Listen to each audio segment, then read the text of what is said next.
सबसे पहले आपको बताएं, वफाकी वज़ीर कानून आज़म नज़ीर तारड़ ने सुप्रीम कोर्ट में एडहॉक जजेस के तकर्रुर का दिफा करते हुए कहा कि एडहॉक जजेस तैनात होने चाहिए। आइन एडहॉक जजेस के तकर्रुर की इजाज़त देता है। अपने एक इंटरव्यू में वफाकी वज़ीर कानून आज़म नज़ीर तारड़ ने कहा कि एडहॉक जजेस चीफ जस्टिस ने नहीं, जुडिशल कमीशन ने मुकर्रर करने हैं। मई में जुडिशल कमीशन के इजलास में चीफ जस्टिस से मुलाकात में तोसी पर बात हुई थी। उस वक्त चीफ जस्टिस काजी फायज़ ईसा ने कहा था मुद्दत मुलाजमत की तोसी में दिलचस्पी नहीं है। अलबत्ता जस्टिस मंसूर ने चीफ जस्टिस की मुद्दत मुलाजमत में तोसी की तजवीज़ से इत्तेफाक किया था।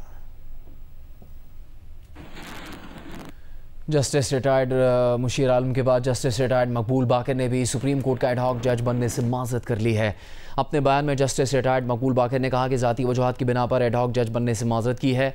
एडहॉक जज का तकर्रुर आईनी है, इस पर तनकीद बिला जवाज़ है। 2 रोज़ पहले जस्टिस रिटायर्ड मुशीर आलम ने भी एडहॉक जज बनने से माज़रत की थी। चीफ जस्टिस ने एडहॉक जज मुकर्रर करने के लिए सुप्रीम कोर्ट के 4 साबिक जजेस को नामजद किया था। जस्टिस रिटायर्ड तारिक मसूद और जस्टिस रिटायर्ड मज़हर आलम एडहॉक जज बनने पर आमादगी जाहिर कर चुके हैं।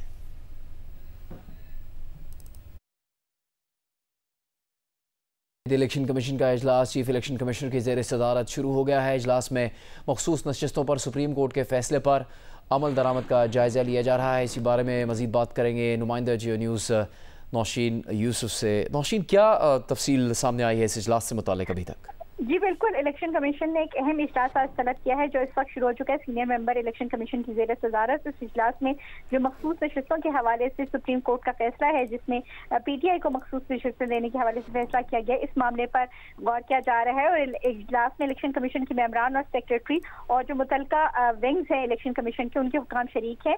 और इजलास में उनके जो सुप्रीम कोर्ट का जो फैसला है उस पर अमल दरामद से मुताल्लिक़ गौर व किया जा रहा है, जबकि हुक्काम जो है इलेक्शन कमीशन के वो इस जो फैसला है सुप्रीम कोर्ट का उससे मुतालिक ब्रीफिंग दे रहे हैं कमीशन को। जी बहुत शुक्रिया नौशीन यूसुफ।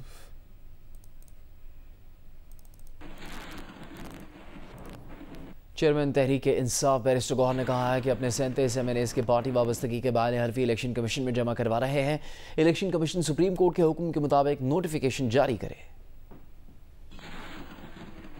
जिस तरह सुप्रीम कोर्ट की डायरेक्शन है, 37 MNA ने अपने एफिडेविट्स फाइल किए हैं, उसकी कंफर्मेशन हम भेज रहे हैं। हम इलेक्शन कमीशन से पुरजोर मुतालबा करते हैं कि ये आखिरी वक्त है, ये आखिरी वक्त है।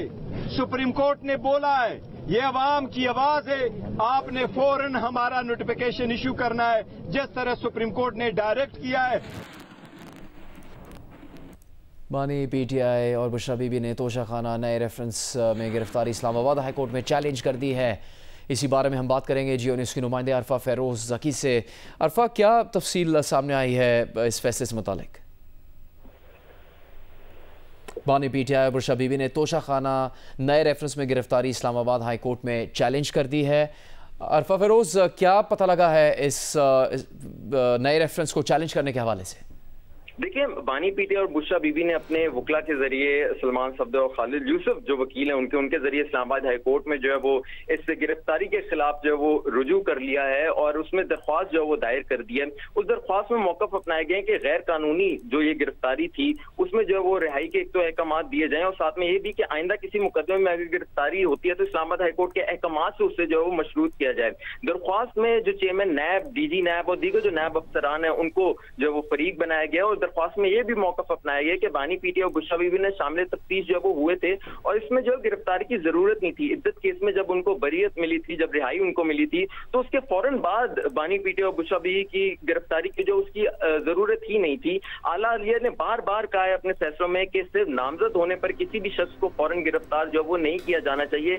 बानी पीटीआई और बुशरा बीबी की गिरफ्तारी जो वो एक्चुअली आला अलिया के अहकाम की भी खिलाफ वर्जी है। मजीद मौक़िफ़ अपनाया गया कि हुकूमती इदारों को अदालती अहकाम के बगैर बानी पीटीआई और बुशरा बीबी को गिरफ्तार करने से जो वो रोकना चाहिए और ये भी कहा कि बानी पीटीआई और बुशरा बीबी को इद्दत के मुकदमे से बरी होने पर सियासी इंतकाम लेने के लिए दूसरे जाली मुकदमात में बगैर जवाब से गिरफ्तार किया जा रहा है। बहुत शुक्रिया।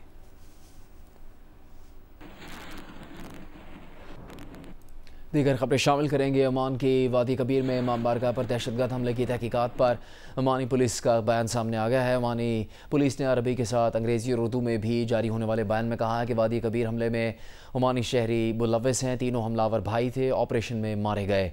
तीनों भाई गुमराहकुन नज़रियात से मुतासिर थे। ओमान की वादी कबीर की इमाम बारगाह पर दहशतगर्द हमले में 4 पाकिस्तानी और 1 भारतीय शहरी जाँ बहक हुए।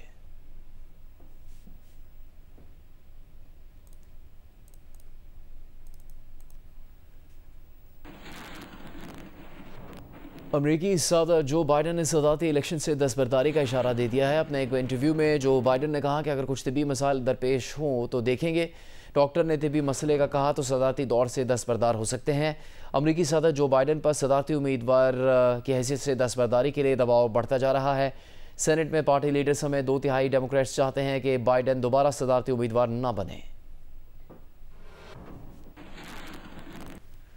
साबिक अमरीकी सदर डोनाल्ड ट्रंप से यकजहती के लिए रिपब्लिकन्स ने अनोखा अंदाज अपना लिया। रिपब्लिकन कन्वेंशन में डोनाल्ड ट्रंप के दर्जनों हामियों ने दाएं कान पर पट्टियां बांधकर शिरकत की। रिपब्लिकन्स के सदारती उम्मीदवार डोनाल्ड ट्रंप चंद रोज़ पहले पेंसिल्वेनिया में कातलाना हमले की कोशिश में कान पर गोली लगने से जख्मी हो गए थे। 13 जुलाई को ट्रंप ने दाएं कान पर पट्टी बांधकर रिपब्लिकन कन्वेंशन में शिरकत की थी।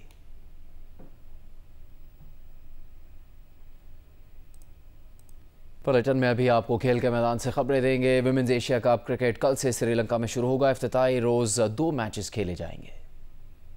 वुमेन्स क्रिकेट का एक बड़ा इवेंट एशिया कप क्रिकेट, जिसका आगाज कल से दम्बुला में होगा। इवेंट में शरीक तमाम टीमें श्रीलंका पहुंच चुकी।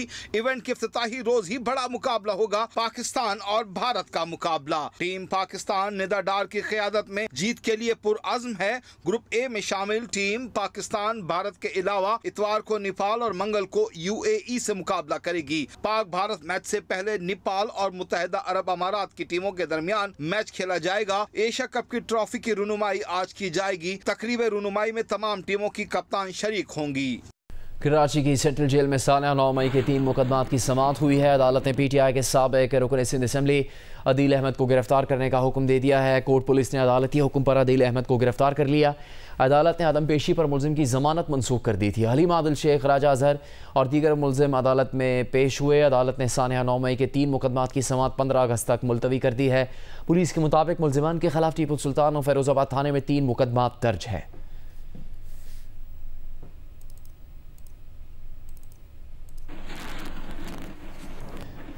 कराची में आज भी मौसम शदीद गर्म है। महकमा मौसमियात के मुताबिक शाम में कहीं कहीं आंधी और गरज चमक के साथ हल्की बारिश हो सकती है, जबकि 20 जुलाई तक सिंध के मुख्तलिफ मकामात पर गरज चमक के साथ बारिश हो सकती है। महकमा मौसमियात के मुताबिक जुमे और हफ्ते को भी मौसम गर्म और मरतूब मुतवक्के है। इस दौरान शाम रात में बूंदाबांदी और हल्की बारिश हो सकती है। दर्जा हरारत 35 से 37 डिग्री सेंटीग्रेड तक रहने का इम्कान है। मानसून हवाएं मुसलसल सिंध में दाखिल हो रही हैं। आज से 20 जुलाई के दौरान थरपारकर, उमरकोट, बदीन, ठट्टा, सजावल, मीरपुर खास में गरज चमक के साथ बारिश का इम्कान है। हैदराबाद, मटियारी, कंबर, शहदाद कोट, जैकबाबाद, लाड़काना, शहीद बेनज़ीराबाद में भी गरज चमक के साथ बारिश मुतवक्के है।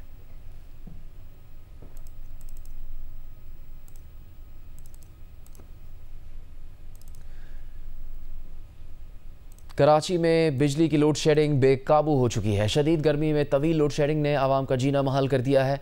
शहरियों का कहना है कि घंटों की लोड शेडिंग के बावजूद बिजली के बिलों में मुसलसल इजाफा ही हो रहा है। गरीब आदमियों का जो है ना जीना मुश्किल हो गया है लोड शेडिंग के अंदर, और 12-12 घंटे लोड शेडिंग जा रही है। घर जाओ तो लाइट नहीं है, सुबह आओ तो लाइट नहीं है। अब हम जाएँ तो जाएँ कहाँ? तकरीबन 12 घंटे होती है, 12 घंटे नहीं होती है लाइट तकरीबन, और बिल भी ज़्यादा ओवर आ रहे हैं। लोड शेडिंग ज़्यादा हो रही है और बिल बहुत ज़्यादा आ रहे हैं। हम इस वजह से ज़्यादा परेशान हैं। बिल अदा करना हमारे लिए मुश्किल है। बिल हो का ना पूछे, बिल है बस अल्लाह ही चला रहा है। अब हमें जो हम चल रहे हैं, जितने टैक्सेस हम दे रहे हैं, जितने तो हमारी महीने की ग्रॉसरी भी नहीं आती जितने हम टैक्सेस दे रहे हैं, जितना बिजली का बिल भर रहे हैं। बिल जो है वो ज़ालिमाना और बहुत ही जो है ना यानी लोगों को तबाह और बर्बाद कर देने की मुतारदिफ बात है। ये कसम खुदा की पूरा रात बाहर बैठते, 1 घंटे भी लेट आते और सुबह तक फिर लेट नहीं होते, बाहर बैठा होते, दरवाजे में पंखा मारते। ये हमारा कराची का हालात है।